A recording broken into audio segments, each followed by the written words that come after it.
I was driving home from Melbourne last night, and I was listening to a podcast that was speaking about the massive shift there seems to have been in who believes what in the last sort of 10 to 20 years, maybe slightly more than that.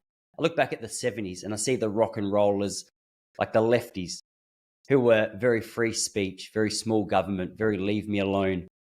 And it was cool. Like you look at that rock and roll scene, you go, I really like that. They're against the system. And it seems that same mindset, that same thought process has completely switched. And somehow the conservatives, in my opinion, seems to have become the really cool ones in the last few years. And it's so incredible to watch just how a certain mindset held by a certain group of people seems to have been completely passed over to a different side of politics. Yeah. And I was just interested to pick your brain around what you think has happened there, because it's a very strange transition. Yeah.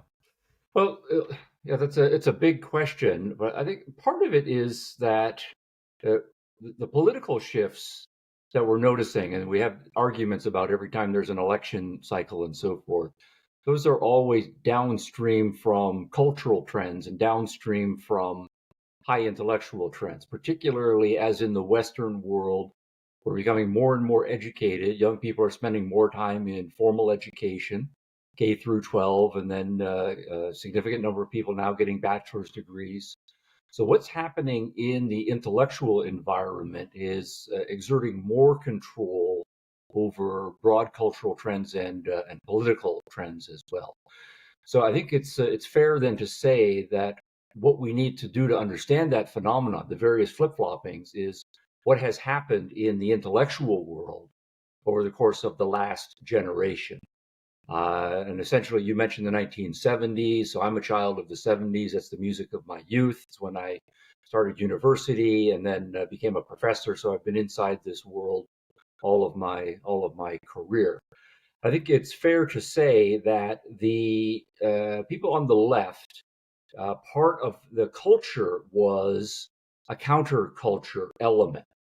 But at the same time, it recognized that it was drawing on a culture that was in fact progressive, that there were in fact true values, that we should be aspiring to equality for all people. And that's a universal value. And it's a real value. It's an objective value. We really believe in equality. And we think that we can figure out the problems that have come down to us from history, so we can do history objectively, learn our lessons from history, and then hopefully do our social science to figure out what we need to do to change social institutions to bring about an objectively more progressive, more egalitarian, more free society. And that was the prevailing ethos. And so to the extent that the current society of the 60s and 70s was still, maybe making progress, but maybe too slowly, right? Or that there still were a significant number of reactionary elements in society.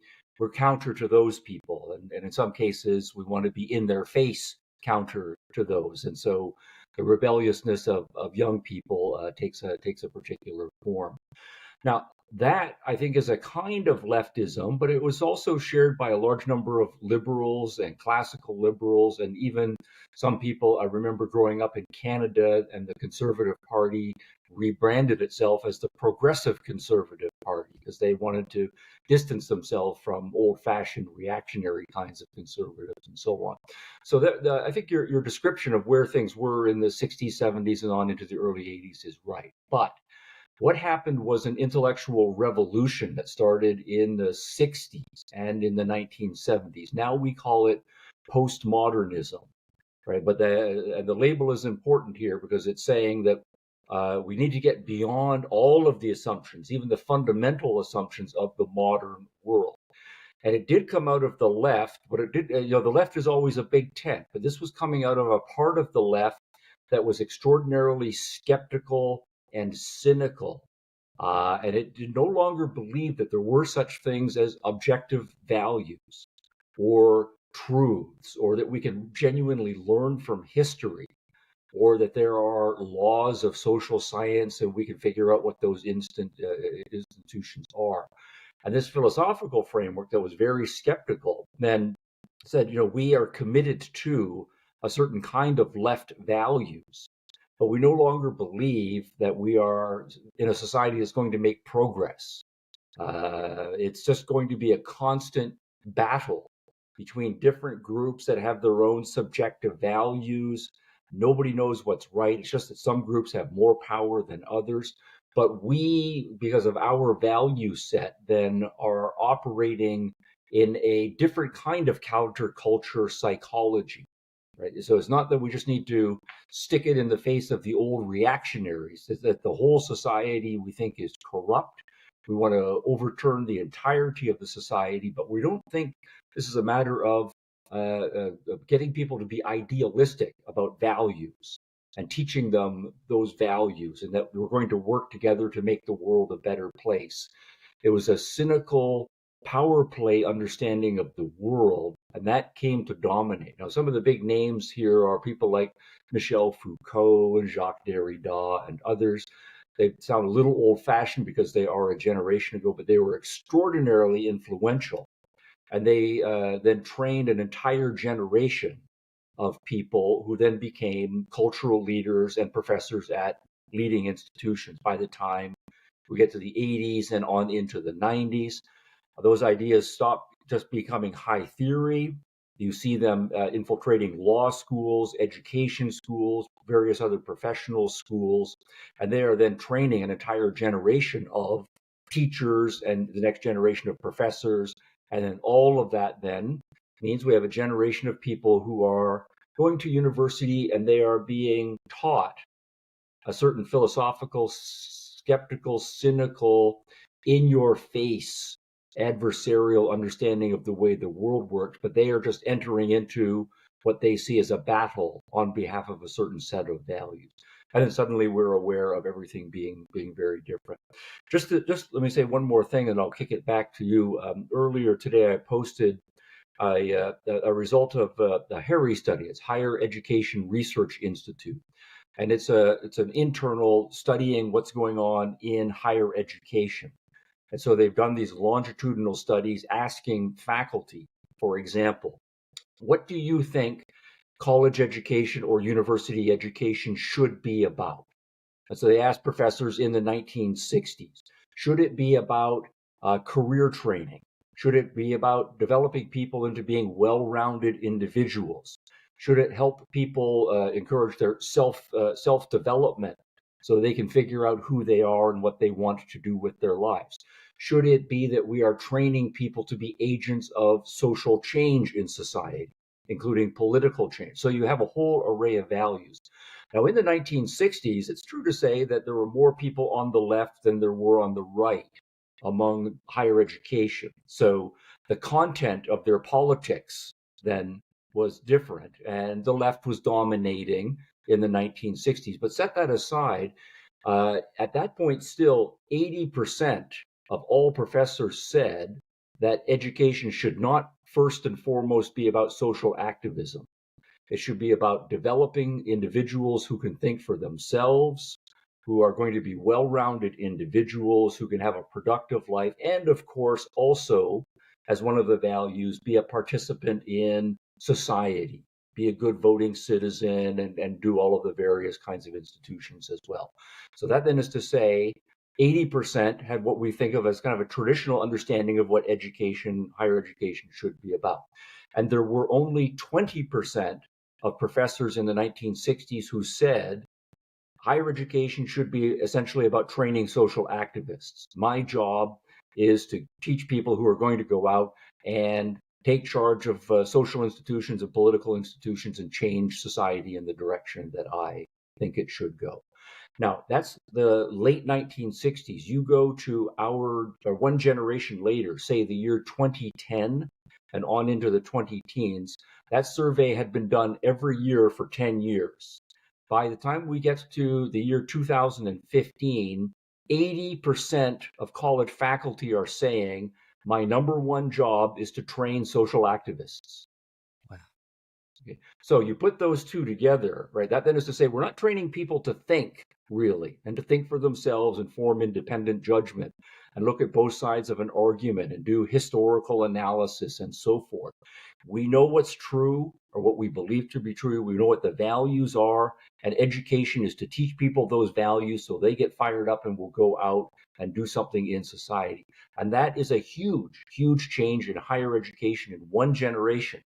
And that is what underlies the phenomenon that you are talking about. Suddenly, we've got a very different cultural landscape and a political landscape, but it's due to changes in the intellectual atmosphere in higher education. Gee, it's incredible, that last 10 years of the increase in the expectation that a professor should be, prioritizing social activism. I guess it's no surprise. I watch people like Charlie Kirk or Ben Shapiro, Candace Owens go into almost any well-recognized university or college across, whether it's Australia or America, or Candace can't even come to in Australia at the moment. And you see the pushback to the ideas that they're there to share. And you go, okay, as a foundation, I thought these places were set up for very different reasons, but perhaps based on the description you just gave, it's in fact no surprise. Like if this group of students have been educated or at least pushed towards this idea of social activism, then the idea of an opposing view is a very dangerous subject rather than just another perspective. Yeah, I can speak to my personal experience on this. I don't know how representative those clips are that you are mentioning, but it doesn't surprise me that that's the way it is, because I do know that just among my colleagues at various universities, younger PhDs who are joining the faculty there, the new junior faculty, they will quite proudly say that they've not read the great works in the literary tradition. I've never read Shakespeare, I've never read Chaucer, never read anything before 1950. Right? And I'm a PhD in literature, or I'm a philosophy person, or I'm a history person. And that used to be a badge of shame, right? To admit that there are some of the great works that you have not read firsthand. And the idea then is that I don't think we need to read across the spectrum on various issues, whether it's religious or politics or any other cultural thing. I know what's true, and I'm just going to teach my narrow set of books. So it doesn't surprise anyone then that students will come out uneducated and not expecting debate, not even recognizing in many cases that there are multiple interpretations. So, but I recall the various universities I went to when I was an undergraduate and then grad school, and then my first couple of teaching positions. It used to be common, right, that the Christian evangelists would come around, literally get up on their soapbox and start preaching, and people enjoyed it, right? They would have arguments and discussions about biblical passages and this, that, and the other thing, and then the Republicans would have their speakers who would come around, the Democrats, the Marxists would be there. I even heard a fascist once at my undergraduate institution. And, people would say, this is serious stuff, but, at least we should listen to these people and sharpen our own argument. So the expectation is that all of the major positions are going to be out there, that students are going to be exposed to them, and you want them to learn how to think through all of them and make up their own mind. That, to the extent that has gone away, has been a disaster. It's interesting to hear you say you saw one fascist. I think anyone who disagrees with what the mainstream idea of what you've been taught to believe is now labeled a fascist. So some students have seen hundreds over the last 12 months. Yeah. Well, I think that's part of the debasement of the political vocabulary. If you don't know how to argue, we all know this when we're in the schoolyard, when we're in kids and we get frustrated, then we just start throwing words out at people, the worst insults that we can imagine. It doesn't matter if they are true or not. But, if everybody's a racist or everybody's a fascist or everybody's a sexist, then those words are debased. And it says a lot more about the person who's just casually throwing them out there. You're not dealing with a sophisticated or educated person. Yeah, and yet it's such a common go-to. I mean, I noticed this more than ever during the COVID period here in Australia. I know Canada and Australia seem to have quite a similar approach with the way that they dealt with it from a government perspective. And I remember anyone who had legitimate questions about the way that the government were going about mandating, whether it was vaccines or lockdowns or whatever, was very quickly labelled an anti-vaxxer and a skeptic. And you're right, like I saw some lovely people who were smart people, very reasonable, lovely people who, had questions about the way that it was being pursued. And the idea of just pigeonholing them so you didn't have to deal with any of their points as reasonable. It certainly seems like a good tactic if you don't want to have an actual honest conversation. I think that's a very good example, and it's kind of pointing up about the purpose of language and how language is being used. So, if we say in the prior generation, we think that language is about teaching individuals to carve up the world and categorize the world and be able to understand the way the world works in increasingly sophisticated ways. So learning how to do grammar and logic and carefully define your terms and present a case for your position. And then at the same time, recognizing that a lot of these things are very complicated. So you expect that people will have different ways of conceptualizing the world, and you have to learn how to navigate your vocabulary and their vocabulary and find common ground and be willing to change your mind and so on. So that then is to say that is to think of language as a tool of cognition for figuring out the way the world really works, and that we then are going to develop norms of civility and conversation to the extent that we're trying to do this socially, if we're going to have conversations and debates and specialized institutions. But this is where the skepticism becomes important, because if you have a philosophical movement, and the postmoderns are the clearest example of this, where you don't think language ever tells it or maps onto reality, that reality is just not knowable to us. Instead, all we have is these subjective values and subjective frameworks and subjective narratives, and nobody's narratives are better than anybody else's. Then it doesn't make sense to think about language as trying to figure out the way the world is. It also then doesn't make sense that we should try to use language cooperatively, jointly, to try to communicate with each other. So the postmoderns quite forthrightly reconceptualize what language is, and it just becomes a weapon, right? It's just one more tool that you use when you're trying to overpower other people. So if you find you use language in a certain way and that gets people to shut up, right, then that's a success. Or if you can use language in a way that pushes people's emotional buttons, and we know that people, when they get emotional, they don't think clearly, and that sabotages their cognitive process.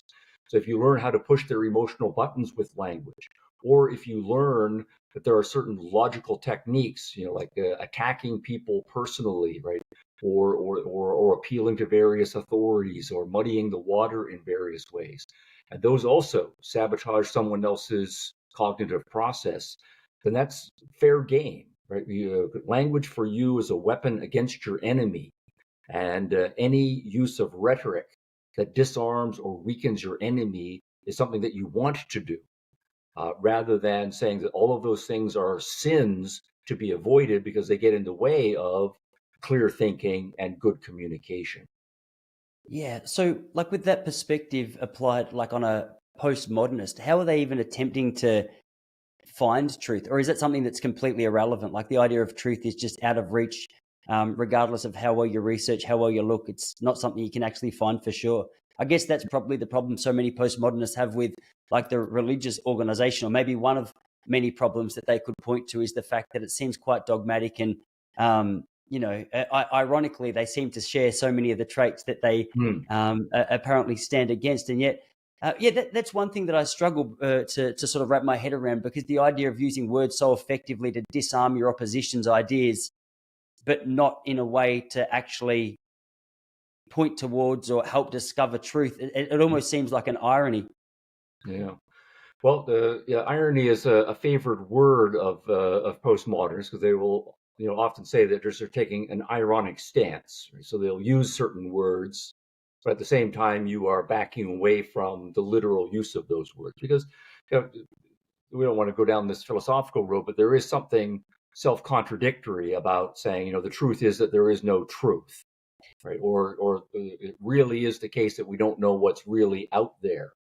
Right, so that how do you formulate those things without immediate self-contradiction? So a kind of ironic stance is often a fallback position for for those attracted to postmodernism. But I think maybe the best analogy is if you think about a courtroom where rhetoric becomes important. So someone's on trial for something or other. We have a prosecution and a defense, or a plaintiff and a defendant, and maybe we have a jury and we have a judge. And in one sense, this is a powerful institution, right? So something very bad is going to happen to someone, or something very bad has happened already to someone, and we're trying to sort out what we're going to do in response to that badness. But we're familiar with the kind of two kinds of lawyers, right? There's one kind of lawyer who says, look, there are facts of the matter here. Something happened, and we really need to use all of the best cognitive tools available to figure out what the truth is, what the facts are, and to put them together in a story that best describes what happened in reality. And so that commitment to facts and objectivity and truth is fundamental to that kind of lawyer. And much of our Western legal system is built upon that cognitive commitment to facts and truth. But also, the idea here is that we are striving for justice. And we all know that sometimes justice fails and we don't get things right. But really, there is such a thing as right and wrong, good and bad. There are good people, there are bad people, there are evil people, there are victims. So all of these normative distinctions are important and valid. And what we really want to do is figure out the truth so that we can do justice. We can really find out who the bad guys are and punish them appropriately, whatever that is, or who has been victimized and compensate the victim appropriately. And that is what my commitment is. And that is then to say that that kind of lawyer is going into the practice of law with a philosophical commitment. I believe in facts, in truth, in logic. I believe in the civil procedures of the law, and I believe in justice. And those regulative standards then guide his or her activities in the court. But we also know, of course, that there's a whole other species of lawyer who will say, cynically, that's all crap. That's all nonsense, right? There is no truth.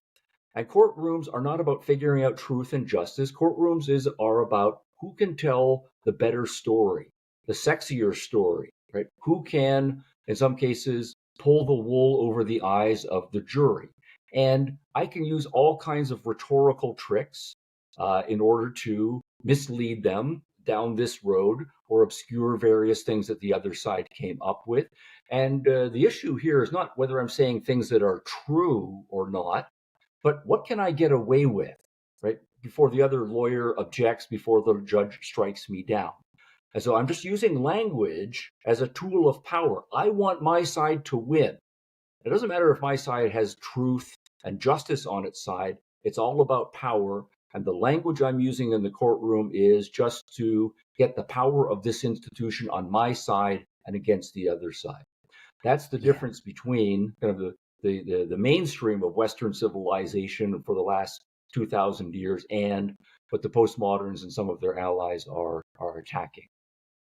Yeah, well, that was one of the most interesting things, I think, from having an armchair view of the American election period over the last 6 to 12 months was maybe the blessing and the curse, depending on what side of politics you stand on, is that like every moment of you speaking is now captured. And so the idea of a politician, regardless of what side they're on, being able to get up there and say something and then immediately change their mind depending on the audience or the people that they're speaking to, and seemingly having no accountability to the things they once said is something that I think I definitely struggled with. And I mean, it's interesting. I'm 37 now, and perhaps needing to be careful that you don't fall into ideas of just well-trained thoughts and the assumption that you know how things are and moving towards cynicism. But you look at politics and you can see where the idea that politicians are just liars comes from. Because I mean, I saw about, I was watching a Kamala Harris clip where she was talking about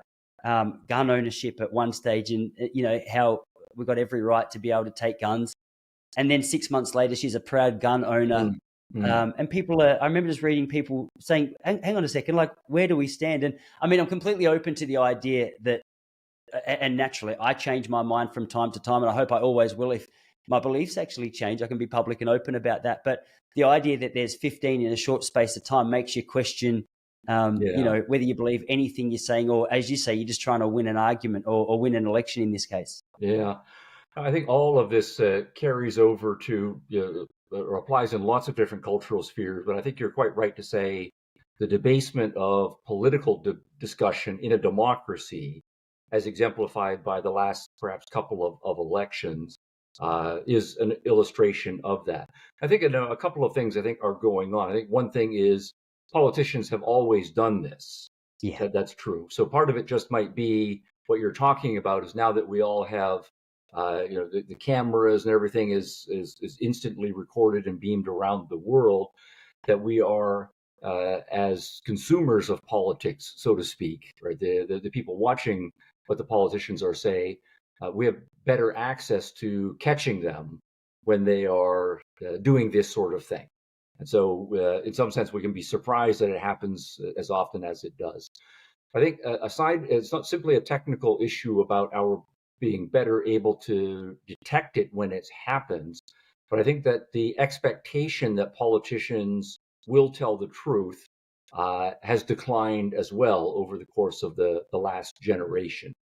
It's been encouraged precisely by the intellectual trends. So rather than saying we are going to hold scientists and journalists and politicians to a higher standard, those standards themselves have been debased. And so to the extent that those standards have been debased, the next generation of politicians say, well, why should I even try? And so it becomes a vicious cycle rather than a virtuous cycle.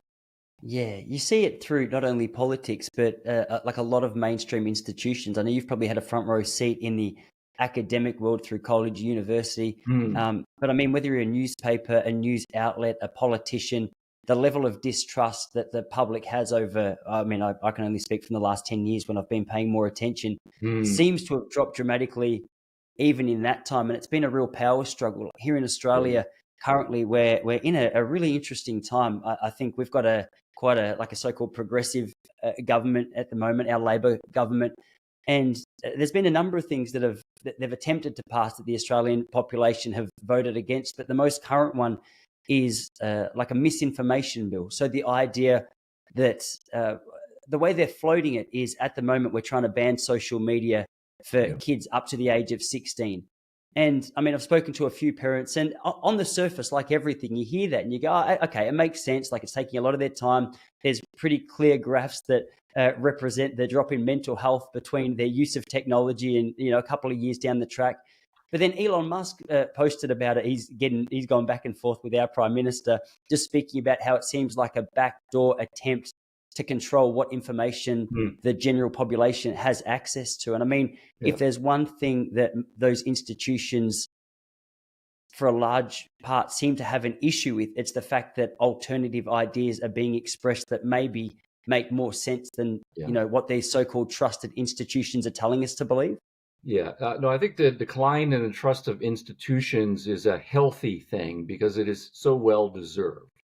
So one of the great things about social media, for all of its, we're all going up the learning curve, including young people, about the risks as well as the benefits of all of these tools. But one of the benefits has been exposing the outright cynicism, the outright lying by so many people in powerful, trusted institutions. And you're quite right to say it's not only politics; it's also in journalism and the idea of higher education as an institution of truth seeking.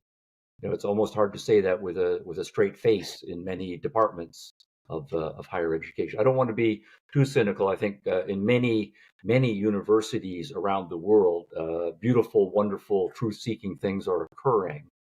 The natural sciences are still by and large healthy, many of the professional schools and so on. But there are outright intellectual sewers, so to speak, in almost every university around the world. So I'll just kick it back to you about where you want to take the conversation next on this. Yeah, well, I actually had a question that I've sort of pinned in my mind about something you said at the outset of the conversation. And correct me if I'm wrong, I think you were speaking about postmodernists. But you mentioned that history is something that we can't learn from necessarily. This wasn't your words, obviously, but the example of the postmodernists, or Yes. as I said, Yes. correct me if I'm wrong. It's an interesting thing, because obviously we look back at history and we do say we learn from our mistakes. And I can say time and time again in my own life, I'll see mistakes that I've made in the past and I'll aim to correct it. And I'll have the best intentions. And yet 6 months later, an opportunity comes up for me to correct the mistake, and I fall into the same trap. And it's a very small example, but one thing that I'm interested about is there's no doubt we can learn from history, surely. Like we see the errors of our way, but whether it's on an individual level or on like a world scale, there does seem to be a trend that we go back towards, like there's a spectrum between capitalism and communism, for example, or the spectrum between that liberal and that fascist style government. And it's sort of hard to wrestle with, because you say that sure, we learn from history, but the truth is we do seem to stumble upon the same mistakes time and time again. Like, is that just a generational thing, in the fact that so many of us don't read back beyond, say, the 1950s, like the young PhDs at some of these things? Or what is going on there, would you say? Yeah, I think that's a complex question. I mean, you're right to point out that at the individual level, it can be hard for us to sort out what we did in our lives and remember it accurately and figure out why we did what we did. And if the results were good, to try to turn that into a habit. And if the results were bad, to change whatever thinking process or experiment that or bad habit that led us to do that. So that's always an ongoing and difficult project for us as human beings. And it does require that one has good cognitive habits and that you develop those cognitive habits, but it also requires a value commitment. You believe that improvement, progress, self-development is possible. So you have to have a personal philosophy to do all of that. But then it becomes even more difficult when we start doing some of these things socially, because if it's you and I together are trying to figure out what happened and what we are going to do and what went wrong and what went right, then not only does each of us individually have to do all of that, but we have to do it together with a lot of information exchange and so on. So it becomes a difficult problem. Then you scale that up to 10 people, 100 people. So all of the issues, just to take one example about, from the business world, it's one thing to be a solo practitioner. You just have to manage yourself. As soon as you start hiring other people, the principles of management for running a 10-person organization, it's already daunting for many of us to scale that up to a 1,000-person organization or a 10,000, and international with all of the cultural differences. These are huge challenges. So one of the issues is just the scaling up, and that does require, to the extent that we scale up, that we have, again, good cognitive habits. But here we're talking about being able to think abstractly in terms of more and more general principles. And that is a learned skill, and it's a difficult learned skill, and something that requires ongoing practice. But I think also another part of your question that you mentioned along the way is that it is generational. So I think that when we talk about we learning from history, part of it is that every 25 or 30 years, the we is not the same we, right? And so the point then is that one generation comes along and it gets its education. It learns how its culture works. It learns certain ideas about religion and science and politics, and it, in many cases, is innovating and doing a bunch of new things. And so it adopts things from the previous generation and then moves things in a certain generation. But it's important to remember that every new generation, they're all born tabula rasa. They don't know any of that. And so they learn from their parents. They learn from sports. They learn from schooling. And they learn from their own experiences and playing with their friends and so on. But I think to the extent then that the older generation fails to educate effectively, we will expect that the younger generation will be prone to committing more of the same mistakes that previous generations made. So figuring out how, and this is what good parenting and good schooling is all about, to pass on the hard-won lessons of history, both good and bad, and then also to teach young people how to assess the lessons of history, and then also to be able to exercise good judgment about what new experiments and what innovations to introduce. That's really hard work. And so to the extent that you have a debased education system, I think we would expect the next generation to seem to be going backwards and committing a lot of the same mistakes of earlier generations. So I think also, though, that part of it is, and I think philosophy is difficult. I'm a philosopher by training. Politics is difficult. Religion is difficult. I think even if we do figure things out, I think there are a number of philosophical positions, broadly speaking, that it's easy to make a case for it. It's easy to make a case, for example, for a secular humanist outlook on life. It's easy to make a basic case for a religious conservative outlook on life. It's easy to make a case for, especially for young people who have psychological damage in various ways, for a cynical, skeptical, adversarial outlook on life.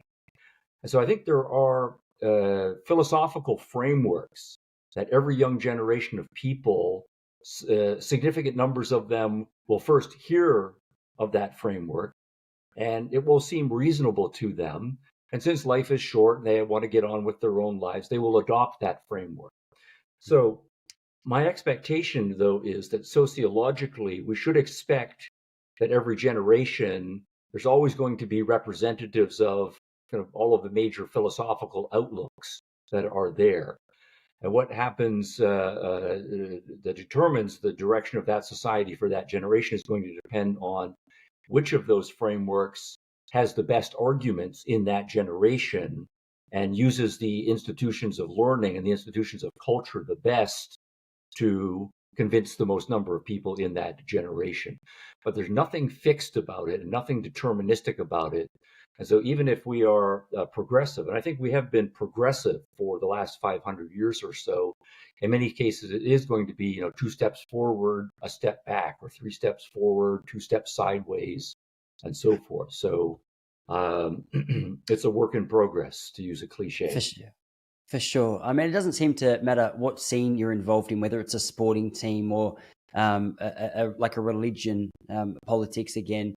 There's no shortage of things that we can disagree on. And so even if we go into it with use religion for an example, like at my church, you might say the core tenets are, okay, people believed in Jesus' life and death and resurrection. And okay, that's like a pretty fundamental part of what it means to call yourself a Christian.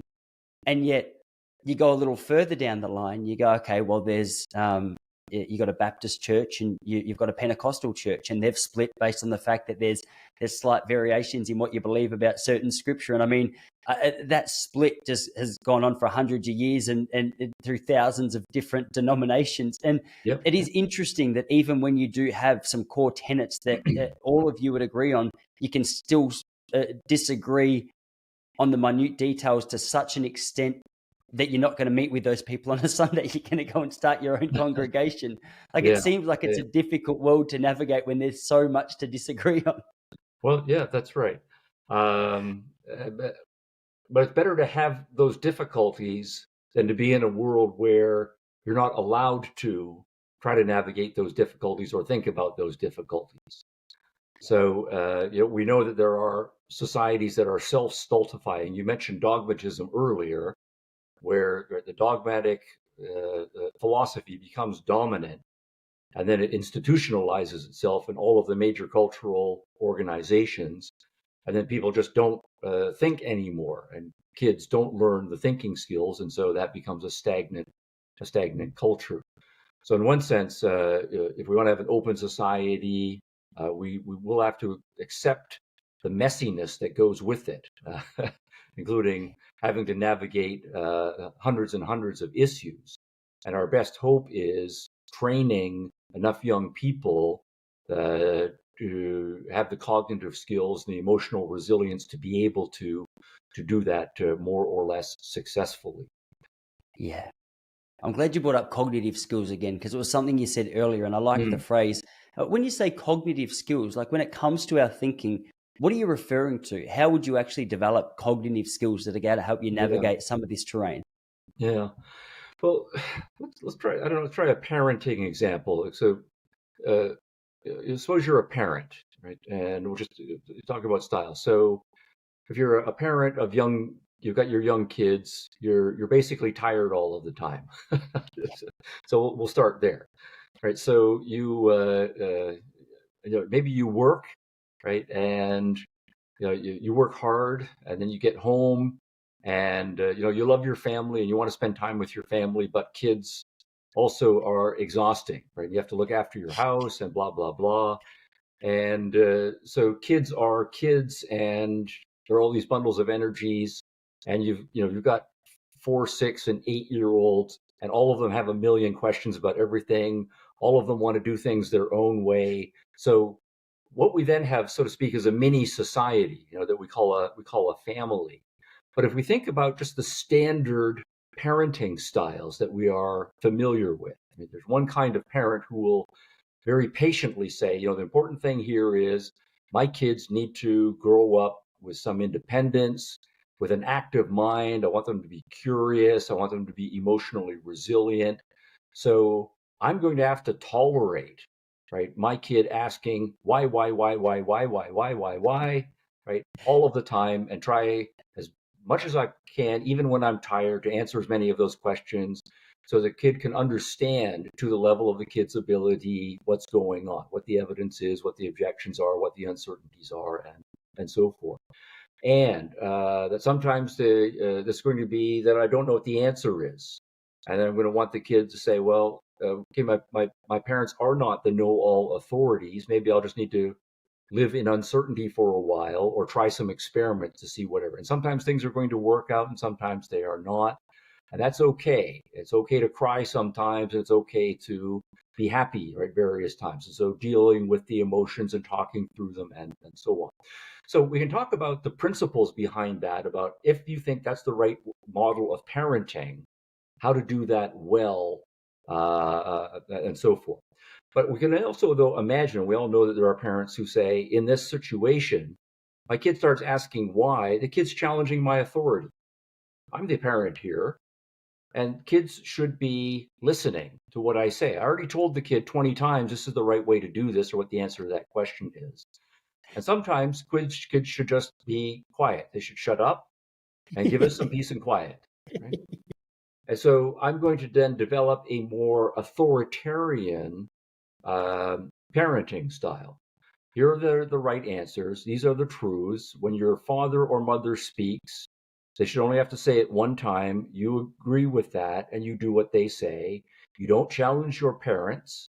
And by and large, the answers are worked out. Here's the recipe, the things that you're supposed to do, the things that you are not supposed to do. And I train kids habitually to follow the recipe in life. Now, already we've got two very different parenting styles, right? It's just in this very small unit that we call the family. But we can imagine those being blown up to broader social philosophies and political philosophies, and that's part of what happens. But we also know there's another, parenting style where we say, I'm a parent and I recognize I don't have my life together. I'm a mess, right? The only reason That's the category I'm in. Right, the only reason I have I have kids is that I got drunk at the bar and I hooked up with this woman, right? Right, and so forth. And I don't particularly want to be a parent, and I'm not the right person to give advice. And so I'm, so to speak, a non-parent, and so I avoid parenting as much as possible. And maybe I put a roof over the kid's head and send them to school in some minimalist parent, but really I'm just a dropout. And so I'm, so to speak, I'm just going to put this in quotation marks, I'm an anarchist dropout, right, kind of a parent. And the kids are just going to have to work it out themselves. And so, in effect, my own personal not having my act together becomes the rule for that society, and then kids going to have to learn the society is chaotic, and who knows when dad's going to come home drunk or drop out or be there and be reliable or not be reliable or blow up emotionally or whatever. And that's the philosophical world in which the kid learns. Now, the cognitive style, and this is the question that you were asking about, of those three kids is going to be very different. If they, you can imagine a kid raised in a dogmatic authoritarian household from age 0 to age 18 versus one that's raised in the dropout anarchist household from age 0 to 18. And by then, your mental way of thinking about things and emotionally reacting things is largely set, versus a kid who's had good hands-on parent who taught kids how to think and handle their emotions and develop good habits and so on. I think I threw myself into that final category of parenting too early. Then you got to the real dark stuff. I said, I'm throwing myself under the bus. Yeah. I took the stereotype and ran with it. No, I mean, to steal your example, sorry to jump in. That's fine. My mum would be very open about this. My granddad, he was 85 or 83 when he passed away. This is 10 years ago now. He was perhaps that old school classic dad. Like, he was that authoritarian parent. It's like, children, my mum, he would have told you this. My mum will tell you this. It was very much, hey, children should be seen and not heard.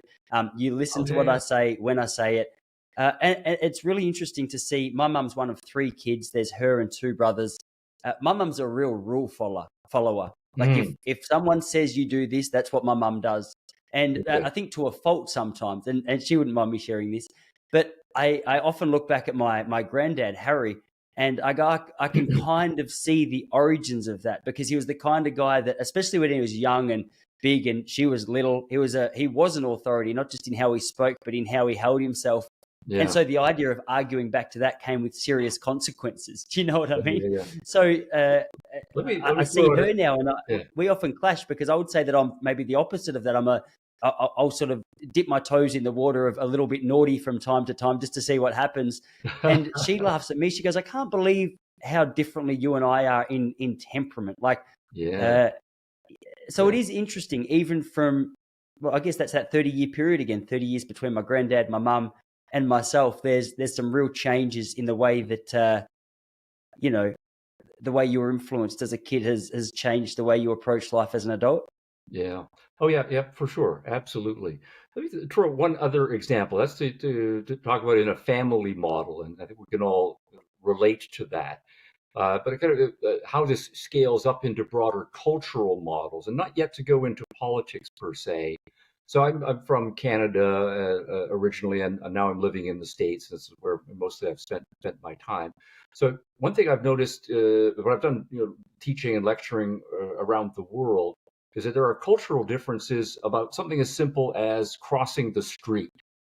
So, for example, the things that's standard for Canada and the United States is you come to a street, and suppose there are traffic lights there, and the light is red.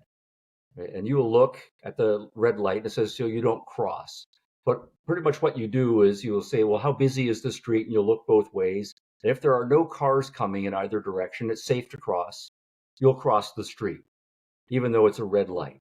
And that's fine. Right? So that's just kind of a standard practice here. Now, my wife is from Argentina, so we spend a certain amount of time in Latin America. And one of the things that struck me was when I went to Latin America was how initially dangerous it was for me to cross the street. Because down there, right, this is a slight overstatement, traffic signals have no meaning, right, whatsoever. Right? And so it's like, yes, there is the traffic signal, and part of it is a certain amount of anarchy. Oh, you're telling me I can't cross the street here, or I have to just, in order to give the finger, I'm just going to cross whenever I want and whenever I feel like. But also, part of the ethos is in North America, if you're a driver and you see a pedestrian crossing the street, you'll slow down and accommodate, let that person go, even if you have the right of way. That does not apply in Latin America. Right?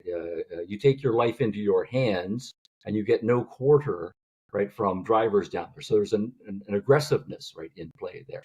Now, then we can say that this is in part that Latin America has a certain cultural style, a certain attitude with respect to rules, and part of it is that rules we try to flout them whenever we can, but we think that we're in a more adversarial culture.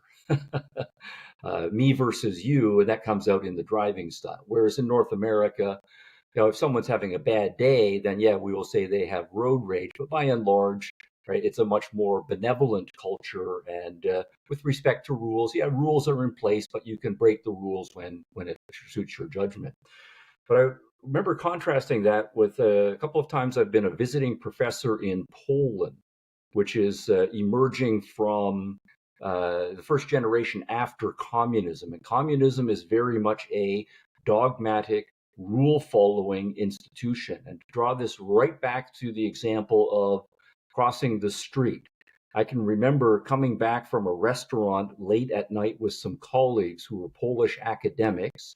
The streets are completely empty, right? Everybody is home. Right? And we come to a street and we're going to cross the street to get to our hotel, but there's a red light and there's the little red man, right, who's saying, don't walk up at this point here. And so I'm doing the North American thing. I'm looking both ways. It's a short street. No cars are coming. Let's cross. All of my Polish colleagues are standing there and they absolutely will not cross the street, right, at that point because the sign is red. And I remember joking with them about this. There's no one coming. Let's cross the street. And they say, no, very seriously, right? We cannot cross the street, right? And these are older people who grew up under communism. So the rule is the rule. And the idea of individual judgment or flouting the rule is just culturally alien. So just another working example with the family example.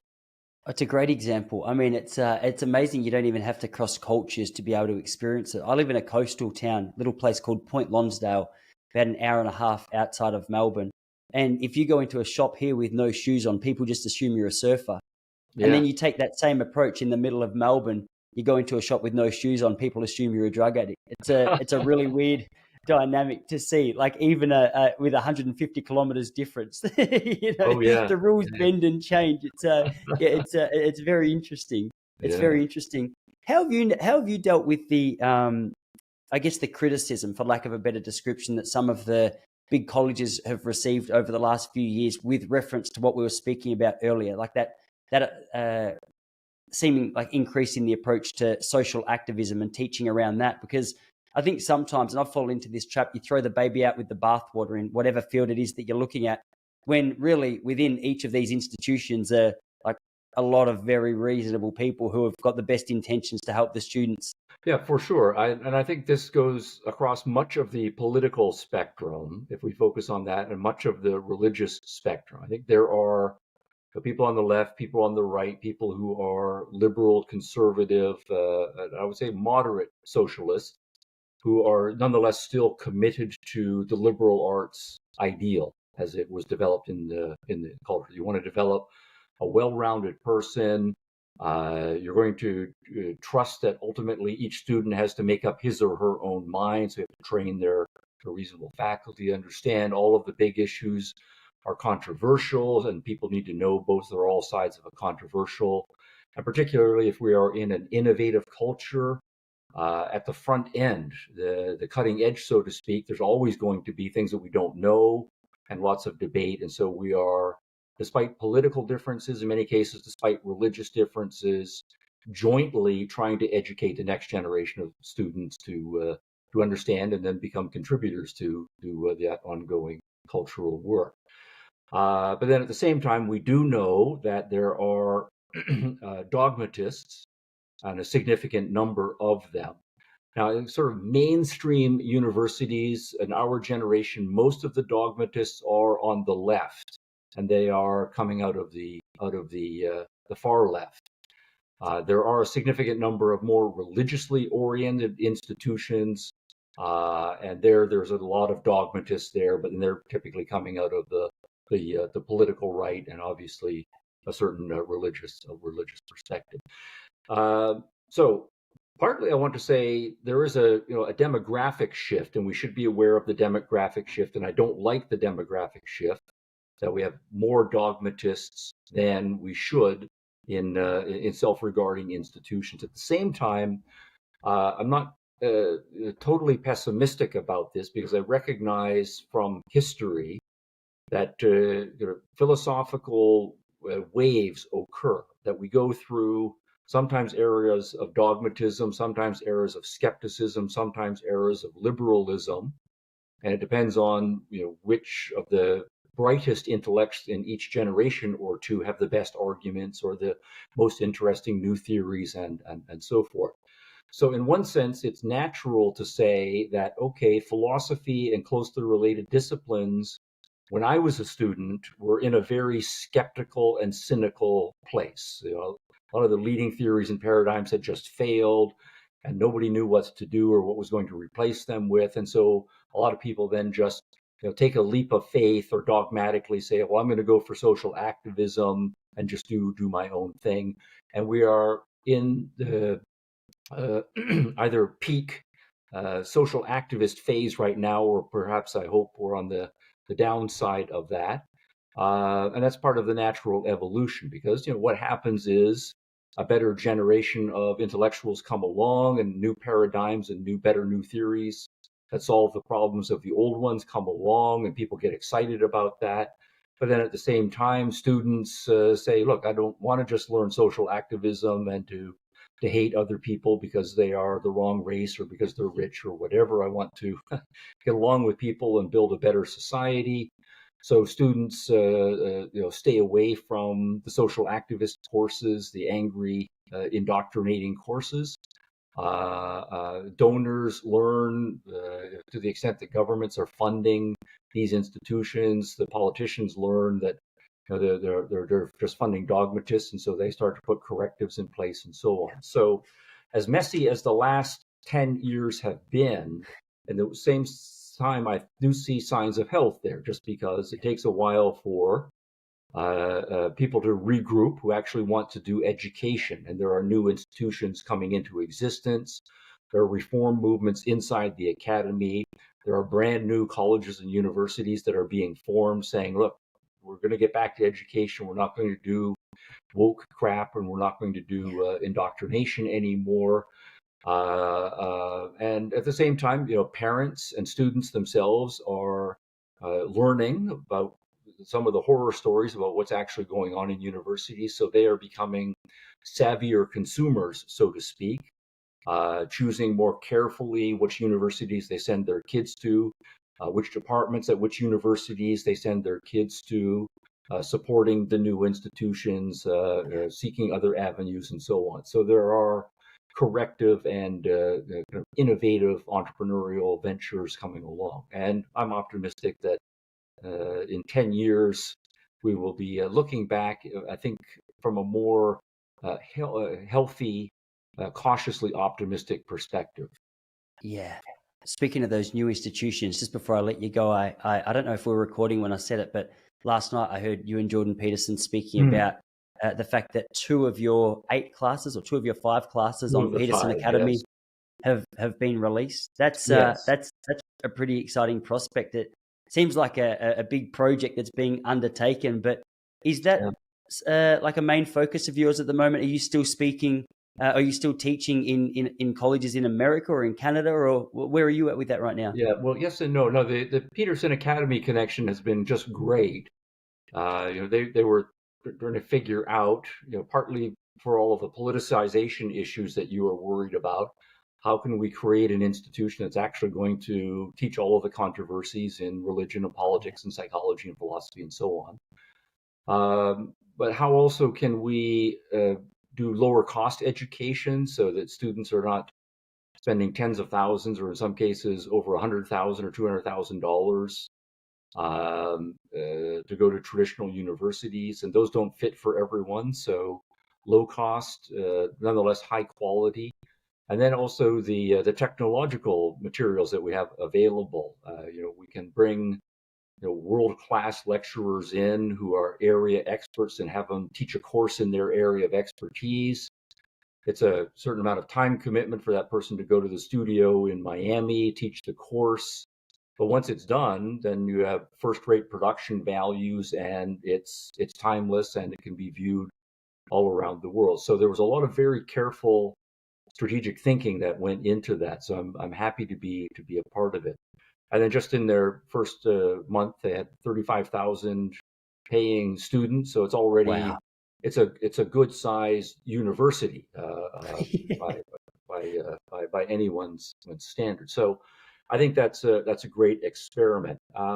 It is for me a part-time focus. I've got other lecturing that I do at other institutions. I've in transition from my current university in this year, 2024, where I've been teaching for some years. Uh,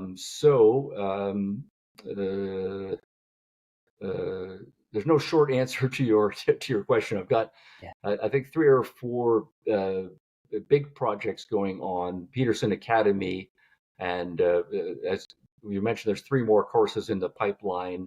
They're in post production right now, but I'm actively monitoring how that experiment is going, and we're talking about the future as well. So all I can say is Amazing. just stay tuned. We will. Stephen, hey, really appreciate you making the time. I really enjoyed that conversation. Thank you so Great. much. Yeah, good fun. Yeah, lots of great questions, and we had some laughs along the way, even though we're talking about very serious stuff.